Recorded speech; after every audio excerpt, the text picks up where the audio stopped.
Bikinin kopi ikhlas, masakin ikhlas, jangan diludahin. Saking gedeknya sama suami, biar rasah lu, biar nurut sama istri. Biarin lu, gue bikin perang lu, rumah tangga lu. Bu, jangan begitu ya. Saya ngelihat muka-muka bapak ini, muka-muka teraniaya. Sabar banget sih Pak, jadi laki-laki Pak. La ilaha illallah Pak. Bapak cinta emang sama ibu Pak? Lu yang jawab. Udah cantik, laki-laki, suami pulang sampai rumah, capeknya tuh taruh di depan pagar. Nggak bakal dibawa masuk ke dalam rumah. Apalagi sebegitu disambut, assalamualaikum, waalaikumsalam. Ayang mau minum apa? Kopi apa? Teh? Minum kopi. Berbaliknya sambil digibas. Iya oke. Alhamdulillahirabbil alamin wassalatu wassalamu ala asyrafil anbiya'i wal mursalin wa ala alihi wa sahbihi ajma'in, amma ba'd. Assalamualaikum warahmatullahi wabarakatuh. Halo sahabat YouTube, kembali lagi di channel Titik Ilmu. Semoga kajian yang beliau sampaikan kali ini bisa kita fahami dan bisa bermanfaat bagi kita semua. Baiklah, untuk lebih jelasnya silahkan simak videonya.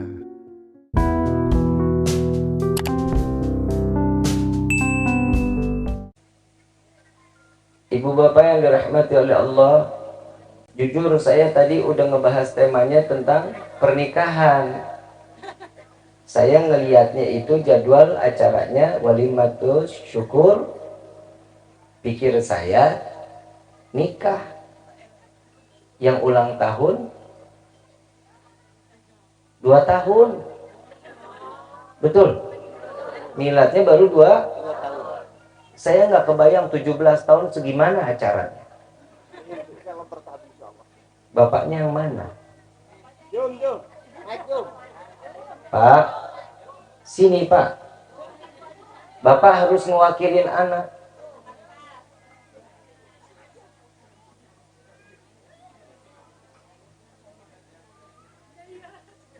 Bapak sini Pak, ini legaan di sini.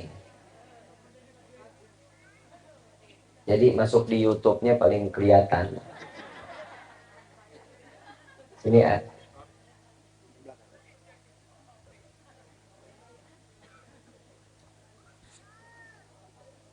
Ibu bapak yang dirahmati oleh Allah, saya mau tanya, setelah bulan Ramadan, kan saat bulan Ramadan kita diajarin tarawih berapa rakaat?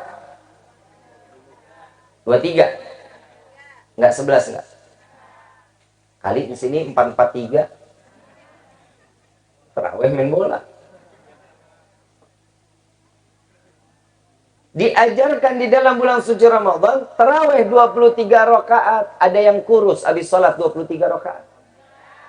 Ada yang paeh. Kelamaan sholat ada. Begitu sholat 23 rakaat ada yang semaput. Pingsan ada. Itu madrasah yang diajarkan oleh Nabi Muhammad sallallahu alaihi wasallam, bahwasanya setelah lepas Ramadan, ayo dong qiyamul lailnya dipakai tuh 23 rakaat. Salat hajatnya 10, salat taubatnya 10, salat tahajudnya 10. Berapa berarti? 30. Repot apa enggak? Repot. Mau masuk surga? Model begini mah kagak. Nabi SAW mengatakan, ngasih peringatan sama kita. Idul Fitri itu bukan pakaian baru, bukan kain sarung baru, walaupun yang gue pakai sekarang baru. BHS coy. Promosi gua. Orang Cihaur kalau datang ke rumah bawa ini kayaknya atas. Umur. Oi. PHS ya. Ibu bapak yang dirahmati oleh Allah. Nabi udah ngajarin, bukan pakaian baru, bukan kain baru, bukan peci baru, bukan sejadah baru, tapi imannya di-upgrade. Ngerti nggak lu? Punya handphone nggak? Tuh kalau lagi mau ada aplikasi kan ngedownload. Betul nggak? Tuh pemasangan, ada install, betul nggak? Ntar berapa bulan ada tulisan lagi tuh upgrade. Naik versinya, naik tingkatannya. Iman juga begitu, jangan handphone lo upgrade mulu, iman lo segitu-gitu aja. Malu kita sama Allah lama Nabi. Nabi udah ngasih cara, Nabi udah kasih jalan. Emang dasar kita ini dablok. Tahu dablok? Tolol. Bodoh amat dah. Lu mau terima mau kagak mah. Saya diundang ke Cihaur mah, alhamdulillah saya seneng Pak Kuwu bisa ngomel. Pak Kuwu kan nggak bisa diturunin lo sama masa. Saya talangin Pak Kuwu, tenang aja, yang penting undangan jalan lancar. Saya titipin Pak Kuwu jadi marketing Cihaur. Ini yang diajarkan oleh Rasul Sallallahu Alaihi Wasallam.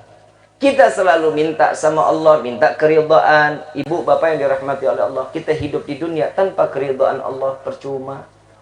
Kita hidup di dunia tanpa rahmat dari Allah percuma. Kita nikmat harta banyak tapi kita nggak dapat ampunan dari Allah percuma. Sampai Nabi malam Idul Fitri nangis. Di dalam riwayat bukan hanya air mata yang keluar, melainkan sampai darah segar keluar dari mata Nabi Muhammad SAW. Sahabat tanya kepada Nabi, ya Rasulullah, ini malam-malam bahagia, menyambut kemenangan. Umat Islam telah melalui untuk memerangi hawa nafsunya. Apa yang membuatmu sampai mengeluarkan darah dari matamu ya Rasulullah? Jawaban Nabi singkat, celaka, celaka, celaka. Nabi di sahabat tanya kepada Nabi, ya Rasulullah, apa yang akan membuat celaka? Ini kan hari kebahagiaan. Celaka akan datang pada umatku. Ramadan telah pergi, namun dosanya belum diampuni oleh Allah. Na'udzubillahi min. Kita mah kagak ada yang tahu dosa kita seberapa besar. Na'udzubillah min dzalik. Kalau seandainya nih, kita nih hari, nih dosa yang kita bikin nih hari, itu berupanya benjol. Tahu benjol? Tahu benjol? Bisul dah bisul. Tahu bisul? Satu bisul gede segede kepelan. Itu satu dosa. Dua dosa, dua bisul. Tiga dosa. Insya Allah nggak bakal ada yang keluar dari rumah. Kenapa? Malu. Ditampakin dosa kita. Tapi alhamdulillah sampai gini hari, aib kita masih ditutup sama Allah. Alhamdulillah. Kita mintanya sama Allah, ya Allah, sebagaimana engkau tutup aibku di dunia, tutup aibku di akhirat. Amin ya Rabbal. Dosa kita kan udah banyak. Caranya Allah maunya nih lewat Nabi. Ya begini nih ampunannya. Syawal datang, madrasah bulan Ramadan, kita diajarin kesabaran, betul nggak? Sabar. Tapi kenapa begitu asar udah nggak ada yang pada sabar? Begitu asar keluarin motor ngabuburit, belum lagi ketemu orang yang hidungnya miring jadi bahan omongan. Betis bebeng jadi bahan omongan. Hidung pesek blesak banget. Jadi omong. Yang pertama, tahan hawa nafsu. Kalau dari subuh sampai asar kita bisa terima, tapi asar sampai ke maghrib kita nggak bisa nahan, hati-hati, cuma nahanin lapar sama haus. Lagi belanja kolak, teh ini berapa? 10.000. Wih mahal ting teteh mah. Seberapa? 2.500 guyur. Berantem nggak tuh? Hilang nggak pahalanya? Bea. Semua diajar ini dalam kesabaran. Urusan istri sama suami juga nggak bisa seenak-enaknya. Ada waktu-waktunya. Urusan anak itu pasti nomor satuin. Anak dididik. Betul nggak? Puasa nak. Dari mulai subuh sampai duhur. Diajarin. Ntar naik lagi tuh. Habis sampai duhur. Sampai jam 2 siang. Sampai jam 2 siang besokannya. Pindah lagi terus sampai ke asar. Besoknya lagi, pindah lagi, sampai maghrib. Tuh anak sampai pucet banget. Kenapa? Itu cara mendidik anak. Untuk apa? Untuk mereka tahu bahwa setiap manusia itu ada batasan di dunia ini. 11 bulan kita mau makan apaan aja kita masukin. Masa cuma 1 bulan ada orang puasa dari subuh sampai maghrib mati? Ada. Semuanya itu ternyata Allah dibaik. Duit yang biasa kita buat sarapan, buat makan siang, buat nyemil sore hari, semuanya itu dijaga. Kapan dibuangnya? Malam makan 1 piring mak kenyang. Alhamdulillah. Coba kalau nggak datang bulan Ramadan, keteteran lah. Makannya sarapan belum, makan siangnya belum, nyemil kopinya, ubinya. Wah, repot kalau udah bukan bulan puasa mak. Diajarin di dalam bulan Ramadan. Yang ketiga diajarin apa lagi? Ketawaduan. Mau yang kaya puasa kalau dia punya iman. Yang kurang punya, kurang mampu, puasa apa enggak? Puasa. Justru orang-orang yang nggak punya itu sudah biasa di dalam puasanya. Nabi ditanyakan, kenapa kita diwajibkan berpuasa? Agar kita mengetahui susahnya saudara-saudara kita yang tidak makan. Itu di dalam agama kita sudah diajarin. Yang kaya puasa, yang kurang mampu puasa. Kapan dia berbukanya? Sama waktunya maghrib, nggak pandang bulu. Oh, yang kaya boleh bukanya zuhur, dia bisa beli tuh azan. Enggak. Ketawaduan, semuanya ngerendah diri. Kadang orang sekarang sombong ngelebihin iblis. Luar biasa. Apa sih yang mau disombongin? Saya mau tanya, mata ada ee-nya nggak di mata? Ada kotorannya di mata? Di kulit kita, di kulit ada kotoran, ada. Daki namanya. Mulut ada kotoran. Jigong namanya. Hidung ada kotoran. Upil namanya. Betul nggak? Ujung-ujung kuku ada kotoran.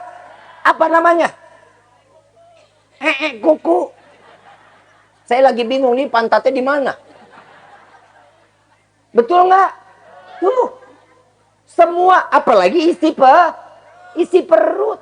Yang kita makan semua kita buang juga ke belakang. Tapi saya bingung, kenapa sih orang sini kalau lagi makan, habis makan dia nya diliatin. Sayang lu ngebuangnya, sayang emang. Segala kotoran lah diliatin, la ilaha illallah. Udah rezekinya gurame. Lele, ikan mas, udah rezekinya dia. Segala jatuh. Plung atuh. Udah plungnya pakai dihitungin lagi. La ilaha illallah. Bapak nggak begitu kan? Coba lihat, jorok lu. Kenapa? Itu ada tanda-tanda orang yang nggak ikhlas. Kalau orang mau tahu dirinya nggak ikhlas, tuh.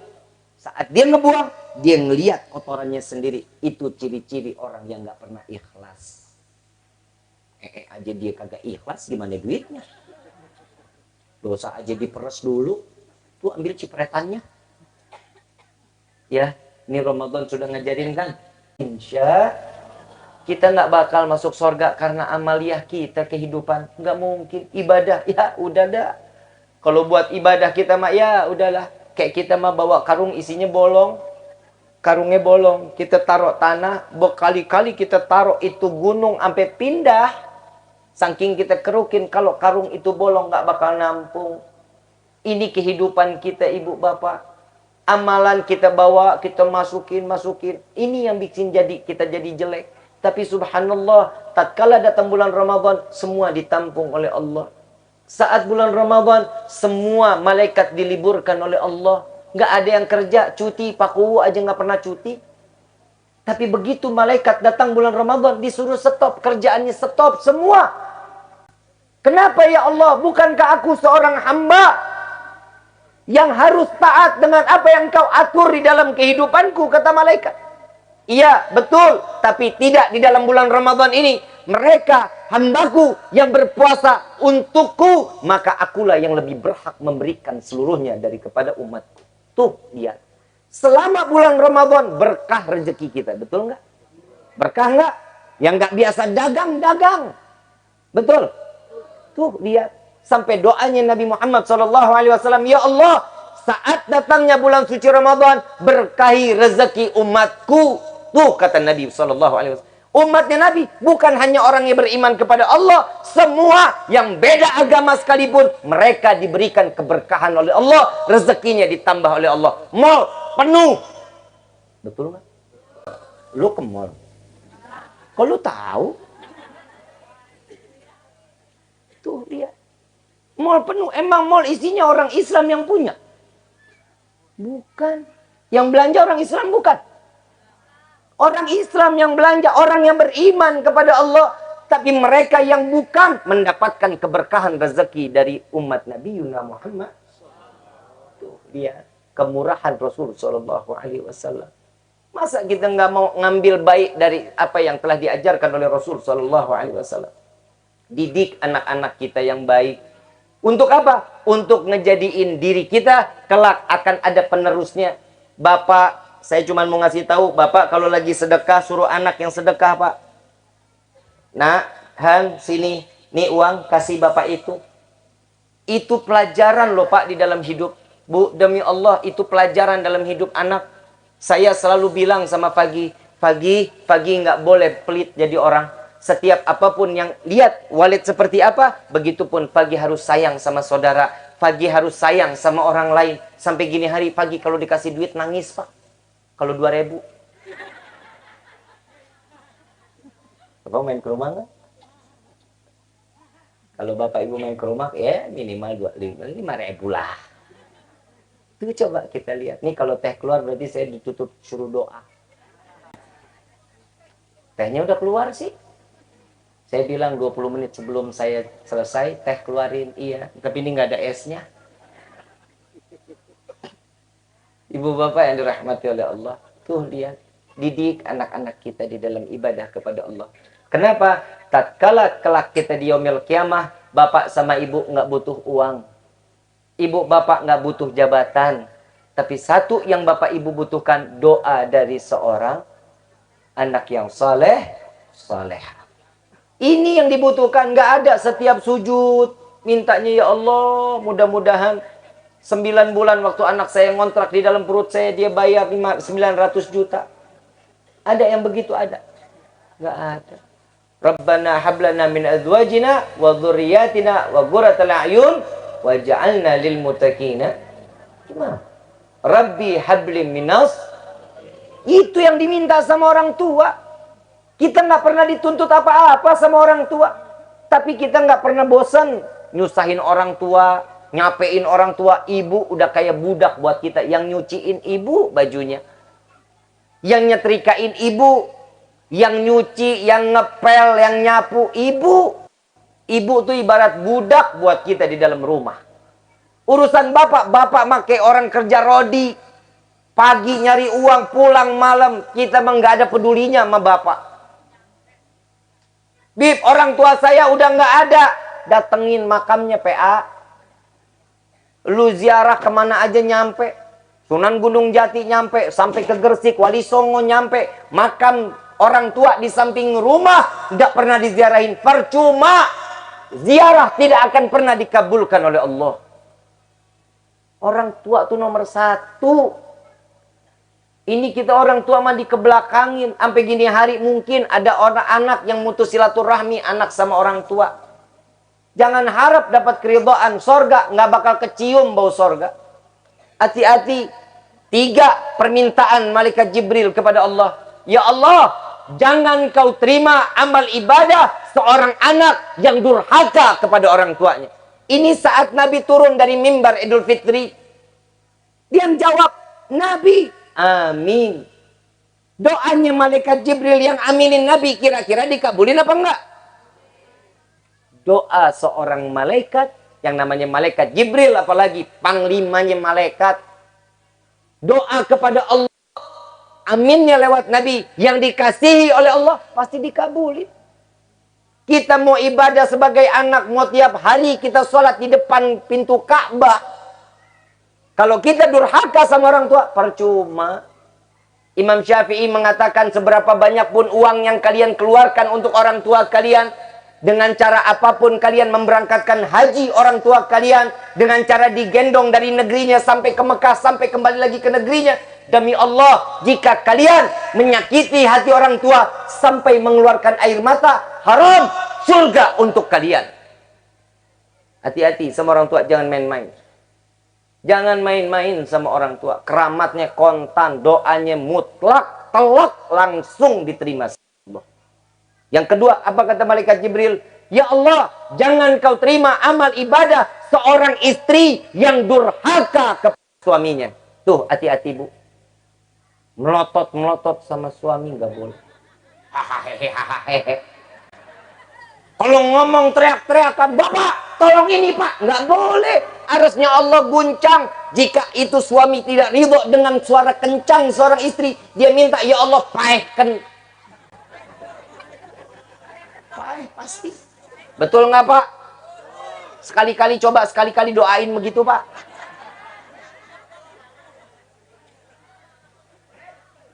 Takut bu? Takut. Kenapa begitu teriak berani? Ngotot-ngotot. Colok Pak matanya. Sediain apa-apa ikhlas istri kepada suami.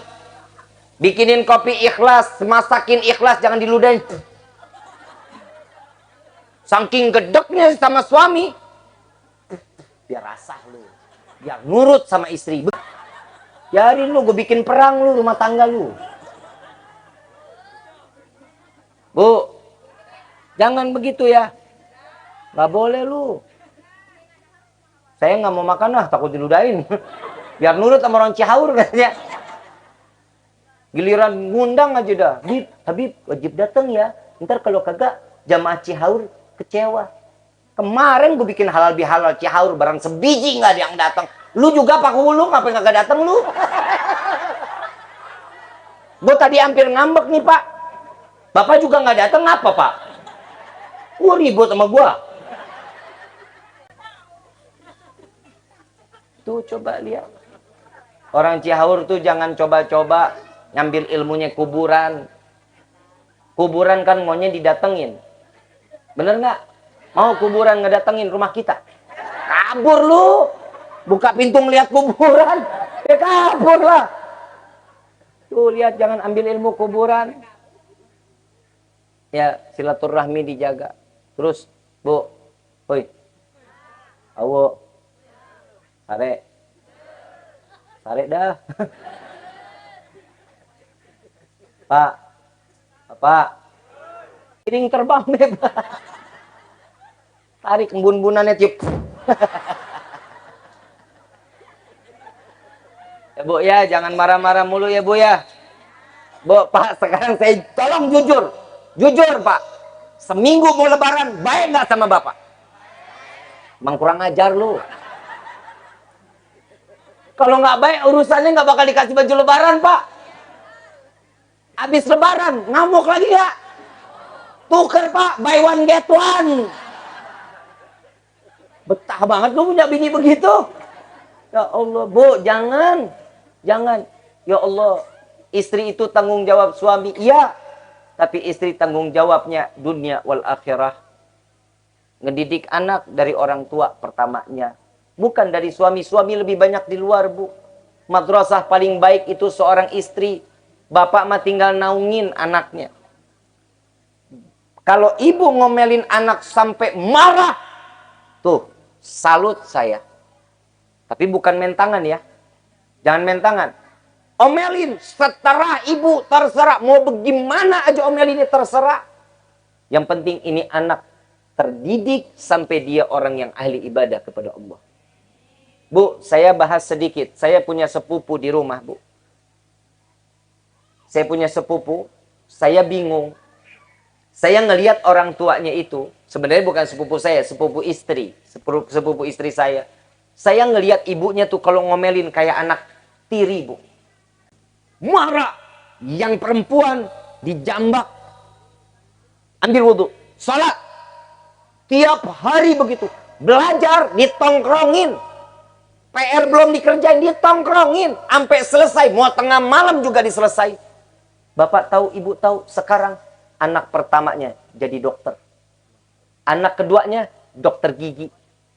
Anak ketiganya insya Allah akan menjadi manajemen pengusaha yang sukses. Didikan siapa? Ibunya, bapak bagian nyari duit. Yang ngabisin duit siapa, Pak? Emang. Pak, perempuan itu ditakdirkan matre, Pak. Jujur, Pak, demi Allah. Karena bapak mau secapek apapun, pasti larinya ke dapur seorang perempuan. Karena cantik itu juga butuh modal, Pak.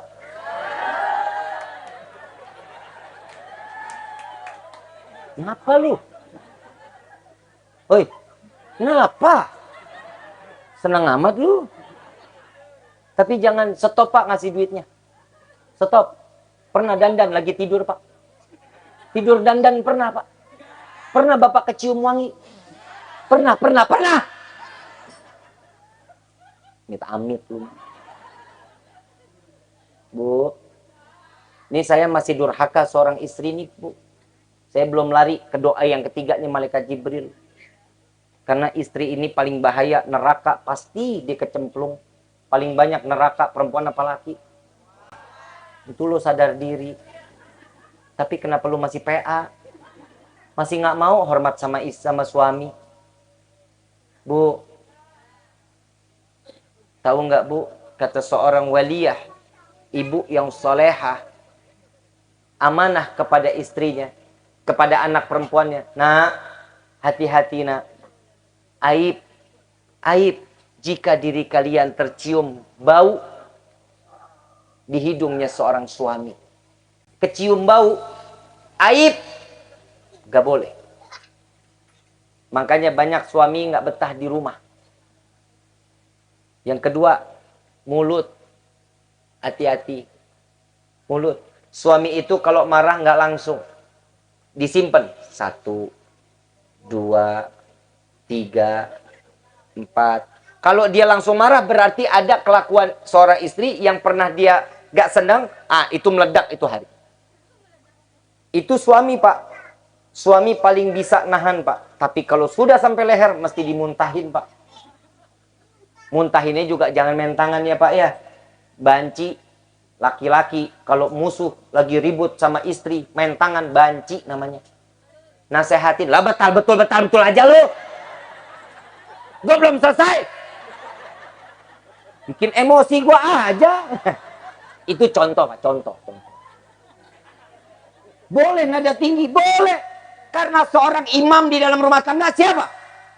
Suami. Suami boleh dengan nada tinggi. Yang gak boleh tinggalin sholat. Yang sholat subuh tepat waktu. Yang qiraatul Quran. Bapak mas sare.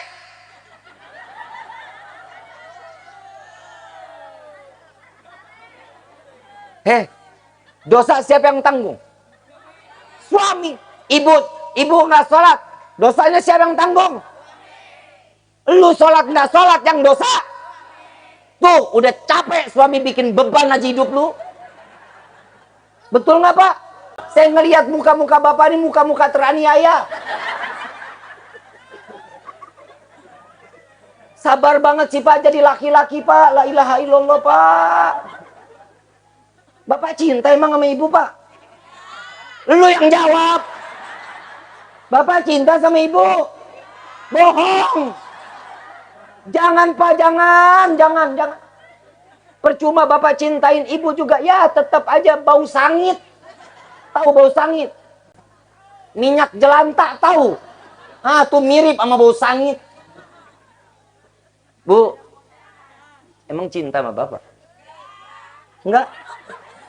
Parah, Pak. Enggak. Lu bini siapa tuh?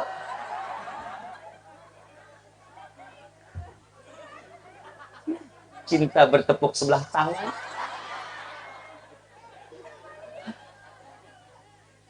Bu, saya tanya yang jujur. Ibu cinta sama Bapak? Bohong. Cinta kalau dikasih duit, alhamdulillah bukan bini gue tuh yang ngomong. Pak, kalau ibu ngomong nih, Pak, yang kamu tahu dalamnya lautannya. Bapak jauhin ini gitu aja, Pak. cintaku lebih dalam dari sedalam samudra manapun. Hanya untuk dirimu yang. Bapak nengok mukanya. Bohong Pak, bohong. Ibu juga gitu Bu. Tahu-tahu ntar malamnya, ayah, kamu tahu besarnya gunung? Cintaku lebih besar dari gunung yang ada di dunia ini. Bohong. Bib, siapa bilang cinta saya mah cinta luar biasa, Bib? Cinta yang gak pernah ada matinya. Emang mau lu kagak mati-mati? Bohong, cintanya manusia mah ada batasan. Pak, maaf ya Pak, ibu mati Pak. Kok lu amin Pak? Ibu mati, Bapak mau nemenin ke liang lahat? Dusta. Mendingan gue kawin lagi Habib mah. Bu, Bapak kawin. Lu kok amin lagi lu? Ibu mau nemenin di liang lahat? Mendingan ngitungin warisan gua mah Habib. Betul nggak? Cintanya manusia ada batasan, tapi cintanya Allah nggak pernah terbatas. Cintanya Nabi nggak pernah terbatas untuk umat. Makanya salah, semua ini adalah titipan dari Allah. Anak adalah titipan, suami adalah titipan, istri adalah titipan, harta adalah titipan, kendaraan yang kita tunggangi semua titipan dari Allah. Semua kita akan kembali kepada Allah. 2 kali 1 itu tempat yang abadi. Mau sekaya apapun kita, tetap 2 kali 1 nggak bakal bisa bikin real estate di dalamnya. Mau kekayaan kita miliarder, triliuner, tetap batu nisan jadi bantalannya. Mau segimanapun kekayaannya, tetap bajunya kain kafan, nggak mungkin batik apalagi polkadot. Ada orang kaya, saya kalau mati pakai batik ya yang lambangnya Garuda. Ada yang begitu. Semua kain kafan. Tuh coba kita lihat. Cuman sampai sebatasan itu. Apaan lagi di dalam hidup kita kecuali satu sama lainnya saling ngehargain. Suami ngehargain istri, istri ngehargain yang wangi ibu di hadapan suami. Minimal pakai lipstik di hadapan suami. Ibu nggak mandi nggak apa-apa. Susah mandi nggak apa-apa. Dingin Bib, saya nggak kuat pakai lipstik. Pak, jujur, Bapak kalau ngelihat istri pakai lipstik seneng, Pak. Seneng, Pak. Ngelihat cantik, Pak. Bu, perempuan kalau udah cantik, laki-laki, suami pulang sampai rumah, capeknya tuh taruh di depan pagar. Nggak bakal dibawa masuk ke dalam rumah. Apalagi sebegitu disambut, Assalamualaikum, Waalaikumsalam. Yang mau minum apa? Kopi apa? Teh? Minum kopi. Bebaliknya sambil digibas. Iya, oke. Terserah tuh, nah keluar kutu kayak kecoa kayak terserah. Yang penting usaha bikin senang suami dulu. Kesenangan istri mah banyak. Kalau suami nggak ada di rumah banyak kesenangannya. Tidur senang, istirahat banyak senang, nonton sinetron senang. Susah aja suami ibu mau tangguh, nggak bakal kuat. Sama bapak juga nggak bakal kuat ngurusin anak, ngurusin rumah Pak. Jujur Pak, perempuan dikasih kelebihan sama Allah luar biasa.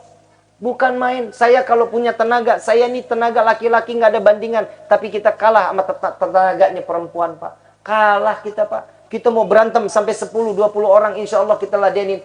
Istri, kita suruh nyapu, ngepel, nyuci, nyetrika, jemur. Nggak bakal sanggup Pak. Ngurusin anak, mandiin, nggak bakal sanggup. Saya pernah nyoba Pak. Waktu saya jalan-jalan ke Tanah Abang. Hidup lagi pas-pasan. Cielah. Kalau sekarang mah ngemol gua. Kalau di Naban kan 10.3, 10.3 kan lumayan. Kok duit 100.000 buat tentengan banyak. Saya gendong Pak. Istri bilang, yang boleh nggak dipegang? Ya Pak maaf, istri saya manggil saya sayang Pak. Bapak dipanggil sayang nggak sama istri? Emang bener sih. Istri saya manggil sayang, ya gimana nggak sayang orang modelnya begini. Lah bini-bini gua, ngapa lu? Emang bini lu yang manggil gue sayang kan? Kagak. Yang pegang Pagi dulu ya. Pagi waktu itu masih digendong. Umurnya kalau nggak salah 7 bulan atau 8 bulan. Gendut. Pagi itu semok, Pak. Gendut banget. Peganglah sini. 10 menit pindah ke sini. 10 menit pindah lagi kemari. Setengah jam, Pak, nggak lebih. Setengah jam. Gak bakal sanggup seorang laki-laki, dia seorang pria, jangan pakai gendongan ya. Jangan pakai gendongan. Jajal pakai tangan sendiri, gendong tuh anak, gak bakal sanggup, Pak. Saya colek yang, nih, pegang dah, gak kuat. Oh iya, sini ya. Gendong, Pak. Ditaruh di pinggul, tangan satu. Saya liatin aja. Saya jalan sejam, 2 jam. Enggak pindah, Pak. Di tangan kiri berjam-jam enggak pindah. Tangan kanan sambil milih baju. Gila nggak Pak tuh perempuan? Hebat, Pak. Jujur, Bu. Demi Allah. Kalau nggak percaya, coba Bapak gendong. Jajak. Nggak bakal kuat. Tuh kehebatan perempuan. Jangan durhaka ya. Jangan durhaka kepada suami. Jaga suami baik-baik. Bahasa yang santun. Kalau apa-apa, yang tolongin aku dong yang. Yang ambilin air dong yang. Yang aku capek banget hari ini, boleh nggak pijitin aku yang. Tuh ngomong. Setiap apa yang kita minta, seorang istri minta, ngomong sama suami. Bib, kalau nggak didengerin gimana? Urusan dia sama Allah. Bapak gitu juga, bapak lelah, bapak ngomong. Yang, aku lelah ya. Pijitin aku dong yang. Istri boleh nolak. Boleh nolak nggak? Gak boleh. Durhaka lu. Permintaan suami jangan pernah ditolak. Iya. Lakuin. Walaupun pijitannya nggak enak, Pak. Bilang, aduh yang lelahku hilang. Pijitanmu begitu indah. Mau enak, mau nggak enak. Terima aja, Pak. Terima. Itu niat baik seorang istri. Jangan, ih gak enak banget. Jangan gitu. Panggilan sayang. Tuh dalam rumah tangga tuh Pak, wajib. Jangan sampai enggak. Karena panggilan ayah, bapak, mama, papa, ibu, bunda, tuh nggak boleh di dalam agama. Makruh hukumnya. Panggilannya sayang, beb-beb, cinta. Benar. Darling, my love, kayak merek spray. Itu panggilannya begitu emang. Ini lu mah kagak percaya lu. Kenapa itu bisa ngebikin ngerukun rumah tangga? Ibu kalau nggak percaya, suami lagi marah-marah, kelihatan mukanya nggak enak. Ayang, kamu hari ini tampan sekali. Senyum Bu, hilang emosinya. Bib, kalau makin jadi emosinya, ya derita lu. Yang penting kan udah usaha. Kan begitu kan? Yang ketiga apa doanya malaikat Jibril? Ya Allah, jangan kau terima amal ibadah seorang saudara yang memutuskan silaturahmi. Tuh hati-hati. Mutusin silaturahmi. Bib, ini orang galak, jahat sama saya. Baik-baik sama dia. Ibu bapak yang dirahmati oleh Allah. Ada satu kisah. Seorang ahli ibadah yang sholat malamnya ribuan rakaat. Yang puasa hampir setiap hari. Sholat wajibnya selalu di masjid. Soleh. Ahli ibadah ini orang. Begitu dikasih keuntungan oleh Allah. Diturunkan malaikat pemegang penghuni surganya Allah. Catatan, pemegang catatan penghuni. Nama-nama penghuni surganya Allah. Disuruh turun sama Allah. Disuruh turun. Begitu disuruh turun. Ketemulah sama ini orang yang ahli ibadah. Karena ini yang terlihat kayak orang baru. Ditanya, Tuhan mau kemana? Saya nggak mau kemana-mana. Saya ingin berjumpa dengan kamu. Kamu siapa? Aku malaikat yang diutus oleh Allah. Senang dia. Luar biasa senang. Allah ngutus malaikat. Apa tugasmu wahai malaikat? Ini buku catatan nama-nama penghuni surganya Allah. Jawaban ini orang. Coba, pasti ada namaku di dalamnya. Dibuka sekebet, dua kebet, terus sampai akhir. Nggak ada namanya. Periksa lagi. 2 kali diperiksa, nggak ada namanya. 3 kali diperiksa, enggak ada. Allah berikan petunjuk kepada malaikat, dinyatakan, wahai malaikatku, sampaikan namanya tidak pernah tertulis di dalam pintu surganya Allah. Segitunya orang ahli ibadah. Ditanya, kenapa namaku tidak ada di bagian di dalam buku tersebut? Jawaban malaikat, wallahi, sesungguhnya Allah yang lebih tahu. Hubunganmu kepada Allah baik, tapi hubunganmu kepada manusia tidak baik. Amalanmu tidak tertulis di dalam buku, tercatat sebagai penghuni surganya Allah. Ditolak ibadahnya oleh Allah. Hati-hati. Mau seberapapun dia jahat, seberapapun dia nggak enak, seberapapun dia ngungkit, terima, maafin, ridhoin.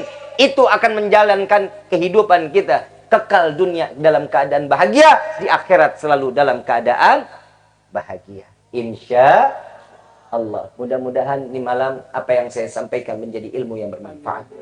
Mudah-mudahan kita keluar dari tempat ini menjadi hamba yang saleh, yang salehah, yang berbakti kepada Allah dan Rasulnya, yang taat kepada kedua orang tua, dan tidak pernah lepas untuk selalu bersyukur kepada Allah. Jazakumullahu khairan jaza. Kurang lebihnya mohon dibukakan pintu maaf yang seluas-luasnya. Wabillahi taufiq wal hidayah. Wassalamualaikum warahmatullahi wabarakatuh. Subhanakallahumma wa bihamdika asyhadu an la ilaha illa anta astaghfiruka wa atubu ilaik. Demikianlah ceramah yang beliau sampaikan. Semoga kajian-kajian beliau bisa bermanfaat bagi kita semua dan menjadi barokah bagi kita semua. Dan semoga kita dijadikan keluarga yang sakinah, mawadah, warahmah. Amin amin ya robbal alamin. Terima kasih sudah menonton channel ini. Wassalamualaikum warahmatullahi wabarakatuh.